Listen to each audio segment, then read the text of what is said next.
Hello, and welcome to Rough Edges. I'm your host, Sarah Fox.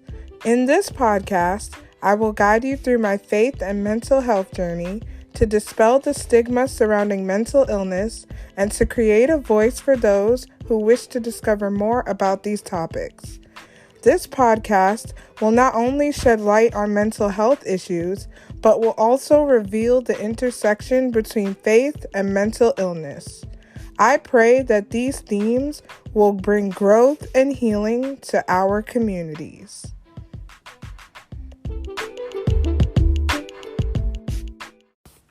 Hello, and welcome back to another episode of Rough Edges. I hope you enjoyed last week's episode about my diagnosis. If you want to learn more about my story with mental illness, I highly recommend that you check that episode out. This week, I want to talk about finding support during one's mental health journey and why therapy is a valuable resource for growth and healing. In this episode, I will explore the various myths surrounding therapy, my journey with seeking therapy, and why support groups are important for mental health. Before I get into today's episode, I want to share my highs and lows for the week. Let's start off with the lows. So this week, I didn't have many lows, which I'm grateful to God for. But the only thing that I would say that made this week a little bit more challenging was that I was feeling drained throughout the week. And that's because I wasn't sleeping well. So I hope that you pray, manifest, or send good vibes so that I can get into a better sleeping pattern. Now, on to the highs. This week, I got to speak at a Thanksgiving service for a sisters meeting at my church, and it was amazing. I spoke about the various characteristics of God and why it's important for us to thank Him for who He is and not just what He does for us. Before I spoke, the sisters all showered me with encouraging words, which made it even easier and better to deliver the message to them. It was such a great feeling to deliver God's word and to help them realize the importance of thanking God for who He is. It was just an amazing experience. Also this week, I got to go out for coffee with a friend from college, and we got to connect over mental health, life updates, and just some amazing topics concerning our faith. And it was so good that we got to walk around Prospect Park because the place was covered in leaves. I love to feel the crunching of the leaves under my shoes as I walked, and it was such a beautiful time in the fall weather and just enjoying that fall air that was just surrounding us as we were walking. So that was amazing, and I wouldn't trade any of those experiences for anything else in the world. It was impeccable.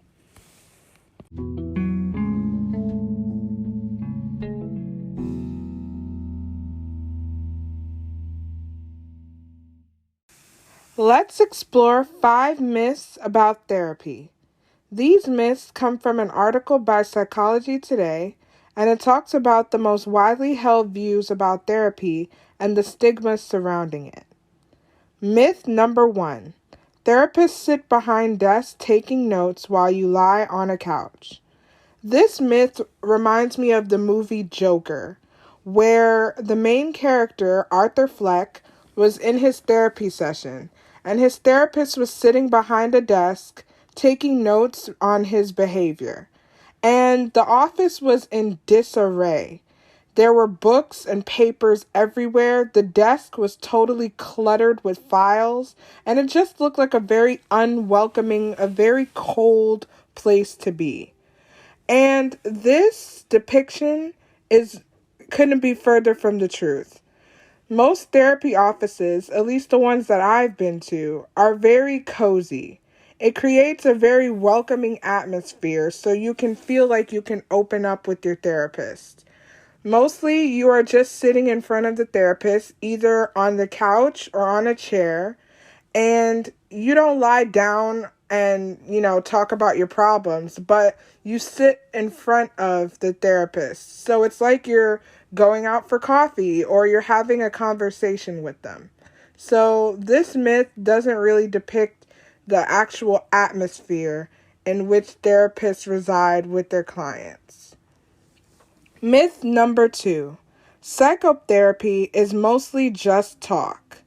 So there are many different forms of psychotherapy, and they don't involve much talking. Some of the different types include writing down your goals. With my current therapist, she allows me to write down my goals and the stuff that I want to accomplish in the future. And most of the time, she blocks out a set amount of time for me to just sit down and write and be free for my thoughts to flow in a coherent manner. So we don't really talk as much when she wants me to write down my goals. We just have that space for silence so that my thoughts can flow freely. There's also mindfulness activities. My therapist, she also does a lot of mindfulness activities where she would have me sit up straight with my feet planted firmly on the ground. And she would also ask me what I hear, what I see, what I smell, what I taste. And she would really help me to be in tune with my 5 senses. So it's not really much talking, but it's just getting me in tune with the world around me. There's also grounding techniques where I can count to 100 slowly, or I can do some meditative practices or listen to calming music, or even do something as simple as holding an ice cube in my hand just to feel the texture of it. These techniques help me to ground myself in reality and also be in touch with the world around me. So I do these techniques in therapy as well. And there's also a lot of reading that goes into therapy, where my therapist, she would assign me a book and I would just sit and read it and tell her the things that I read. So it would either be an article or a book that she would recommend, and I would give my little review, or if I had questions about anything that I read, we would discuss that. So psychotherapy is not just talking. It's about grounding yourself in reality and also getting out of your own head so you can write down your thoughts and goals for the future. Myth number 3. Psychotherapists can prescribe medication. Now, this is where I got a little confused as well. Because psychotherapists are like psychologists, where they just specialize in the area of the mind, and they give you tips about your diagnosis, but they cannot diagnose you with anything. Psychiatrists are the ones that diagnose you, and they're the ones that prescribe medication. As I was looking for a new psychiatrist, I fell into the trap of looking at psychologists, and most of them told me that they couldn't prescribe medication. So the psychiatrist is the one that prescribes you the medication and gives you your psychoanalysis and diagnosis. So they also give you a decision on what type of medicine that you need to take, and also different supplements that you can take as well. So there's a difference between a therapist, a psychologist, and a psychiatrist. Myth number 4. Psychotherapist makes clients feel immediately better after each session. So the article puts it the best when it states, this scenario might be convenient for a storyline, but nothing is further from the truth. Clients are not cars, and therapists aren't mechanics. Clients are active participants, while therapists help them face and uncover whatever is bothering them. That process takes time and can be initially difficult and painful. Now, this quote is very impactful, and it shows that therapy is not just a one-stop shop for feeling better. Therapy, it takes work. And there are also days where I left the therapist's office crying, or there are some days where I felt like it wasn't working. But just because I had days like that doesn't mean that the process isn't working or it won't benefit me in the long run.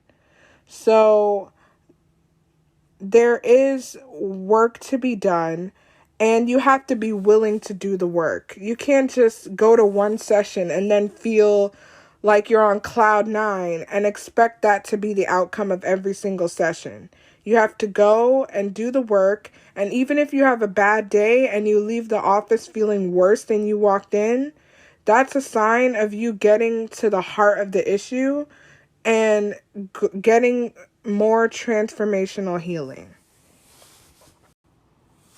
Myth number 5. People who seek psychotherapy are weak, mentally ill, or crazy. So this myth really speaks to the biggest fear that most people have about going to therapy. They fear that you would be labeled as a crazy person. At least that's what I thought when I first started going to therapy. I thought, great, I'm a crazy person now, and I need extra help with something, and I must be sick, I must be mentally ill, I must be mentally weak, and the thoughts just kept coming. But what I realized in going to therapy is that it actually makes you strong to admit that you have a problem and that you need help. That's the best thing that you can do for yourself, is to go to a professional who can give you advice on certain areas of your life and can also help you to realize that a lot of the issues that you're having stem from things that you might have buried in the past. So don't think that when you go to therapy that you're weak or that you're less than because you need extra help. Admitting that you have a problem is the first step to your healing process, and it can also benefit you to know the areas that you need help in so that you can be able to walk in freedom and further healing for your life. After talking about the myths surrounding therapy, I want to share my story with therapy and discover 5 reasons why you should consider trying it out. Reason number 1. It helps you get outside of your own head. So when I go to therapy, it helps me to not only visualize my problems, but also to talk about them out loud.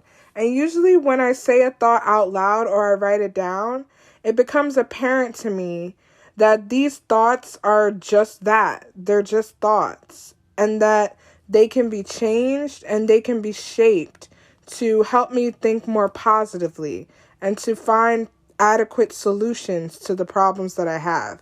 Because when you're in your own head, you think those problems are bigger than they actually are. And it kind of confuses you to the point where you have so many thoughts running in your mind at the same time that you don't even realize that you're running on a train of thought that is just spiraling out of control.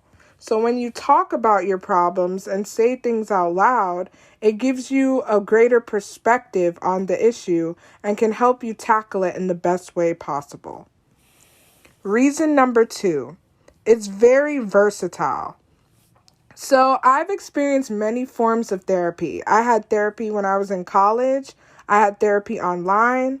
I had Christian therapy, and I had non-Christian therapy. So the style that I appreciated the most was the Christian therapy, mainly because I got to explore my faith and even areas of my faith walk where I needed more help. So I would appreciate the Christian therapy. So if you are a Christian and you're considering going to therapy, there's nothing wrong with getting non-Christian therapy. I have a non-Christian therapist right now, and everything is going really great. But if you want to explore different aspects of your faith in a new and refreshing way and get a professional take on things, I suggest going to a Christian therapist. But I also had online therapy, which was through Faithful Counseling, and where I liked it because I can text the therapist whenever I wanted. So it was much more easy access to the therapist, especially when I was having a crisis in the moment and I needed someone to talk to. It was great because I can text her, FaceTime her, or also do like a live session where you're typing your thoughts live and she gets to read them as they're coming in. So that was also a cool platform to use. And then there's also talk therapy, which I'm doing right now. And it is just incredible to be able to speak about your issues and also find adequate solutions to them. So therapy has many different forms, and I suggest that you keep trying it out to find the right fit for you. Reason number 3, it provides extra support. So therapy is very helpful because you have that extra support system. And having adequate support groups is very important when it comes to mental health, because without an adequate support team, you really don't have the guidance that you need to be able to manage your emotions and also psychological symptoms. So with a therapist, they provide a different type of advice than a friend or a family member would. You get a person who has a professional background in psychology and other matters of human behavior and the brain, and they can be able to give you some great helpful feedback in order to help you with your problems. And so therapists just provide that extra support that is definitely needed, especially when you're trying to navigate having a mental illness. Reason number 4, you guide your own treatment plan.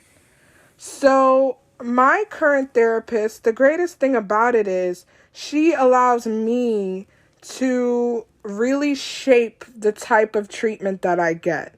And what I mean by that is she often looks to me to provide a solution to the problem at hand. Sometimes she would guide me through it and offer me some questions or some helpful suggestions on what to do, but she never outright tells me, this is what you should do, this is why you should do it, and you should go about doing it this way. She always guides me, and in the end, I'm the one that makes the decision to go along with those suggestions or to better myself in the long run. And that's the beauty of therapy. You're the one that's in the driver's seat. The therapist is not the one holding the reins and controlling you, but they are the ones offering you suggestions and guidance, and it's up to you to take those suggestions to heart. So I appreciate therapy for that reason, is that you get to guide your own treatment plan and you're the one that makes the choice to take the suggestions. Reason number 5, it provides great tools for growth. So as I mentioned earlier, I received a lot of different mindfulness techniques and grounding techniques that really helped me to be in touch with reality and my presence on this earth.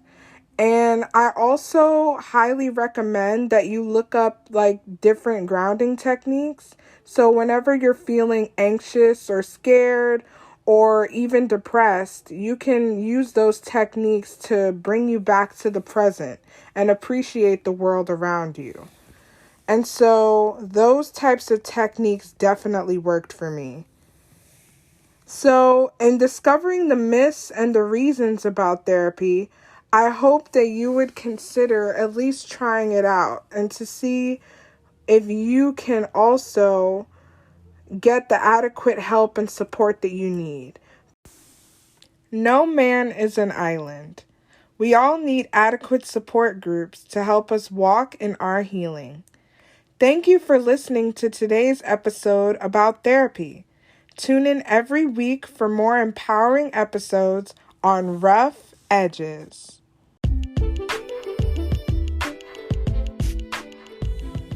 Thank you for listening to Rough Edges. Feel free to follow this podcast on Instagram at rough.edges.podcast or visit my blog at sarahifox.com.